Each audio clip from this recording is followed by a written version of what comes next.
Ok,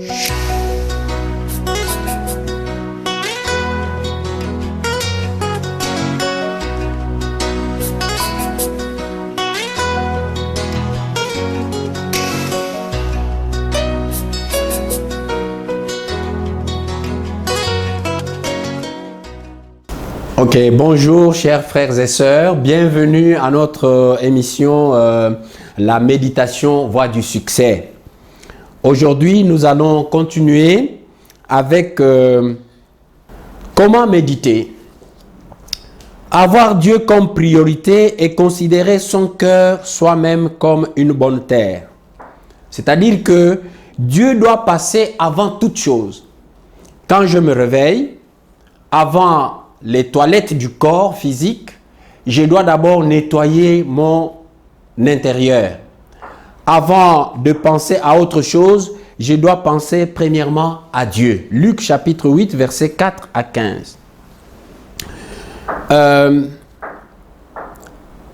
Dans cette pratique, nous avons 8 questions à nous poser. La première question, c'est de qui et de quoi parle ce verset? Et dans cette partie, nous cherchons les personnages, les personnes qui sont dans le texte, qui agissent, qui sont acteurs dans le texte. La deuxième question, c'est qu'est-ce que ce texte m'apprend sur Dieu le Père, Dieu le Fils, Dieu le Saint-Esprit? Là, nous sommes en plein dans l'étude du texte du jour. Et la troisième question, y a-t-il un exemple à suivre ou à ne pas suivre? Puisque quand nous lisons le texte, il y a des personnages qui sont pour nous comme un exemple à suivre. Par exemple, on peut parler de Joseph, on peut parler de David, on peut parler de Daniel, de plusieurs personnes. Mais par contre, il y a des personnes qui ne sont pas des modèles à suivre. Par exemple, Akan, vous connaissez l'histoire d'Akan. Et voilà. La quatrième question, y a-t-il un ordre auquel je dois obéir? Il faut trouver au moins un ordre, parce qu'on ne peut pas entrer dans la méditation et sortir sans ressentir quelque chose, sans être transformé.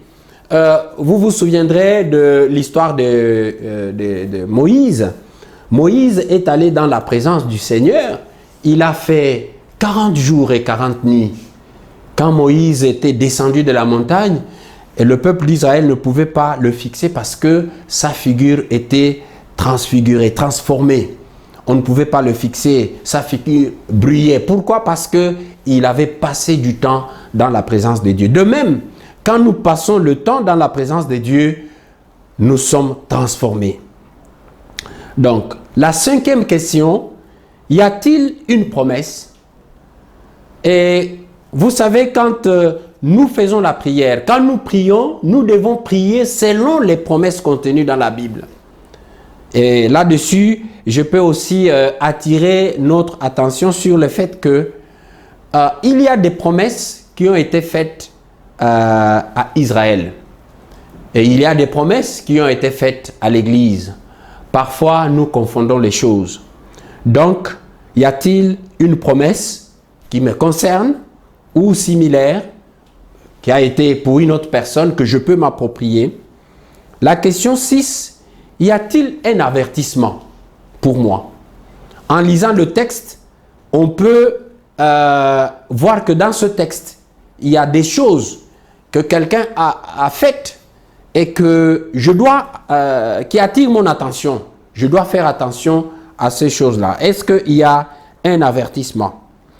La septième question, quelle vérité Dieu me révèle-t-il? C'est d'abord à moi, avant de penser aux autres. Quelle est la vérité contenue dans ce passage que Dieu me révèle à mon niveau? Alors, la question 8, y a-t-il d'autres passages qui m'aident à comprendre ce que j'ai lu? Et en ce moment, la concordance est bienvenue. Parce que quand vous prenez la concordance, vous verrez les passages similaires et vous pouvez parcourir ces passages pour connaître le sens et pour avoir beaucoup d'explications. Pour nous résumer aujourd'hui, nous allons dire ceci. Nous devons faire la méditation avec l'intention de nous approprier. Et pour nous approprier la parole, il faut d'abord la contextualiser. Il faut d'abord la regarder dans le cadre, dans le contexte où elle a été écrite. Et après, il faut examiner pour voir, pour répondre à ces quelques questions que nous avons énumérées si haut. Il y a aussi une question subsidiaire, c'est qu'est-ce que ce passage m'apprend? Est-ce que ce passage m'apprend quelque chose dont j'ai à me repentir, à laquelle obéir et l'accepter en tant que tel, pour laquelle peut-être remercier le Seigneur? Puisque en lisant, en méditant la parole de Dieu, on peut remarquer qu'il y a quelque chose, il y a déjà un acquis.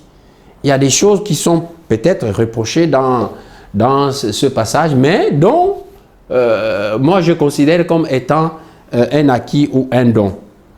Donc voilà, au moins pour aujourd'hui, nous avons essayé de donner la pratique en répondant à quelques questions.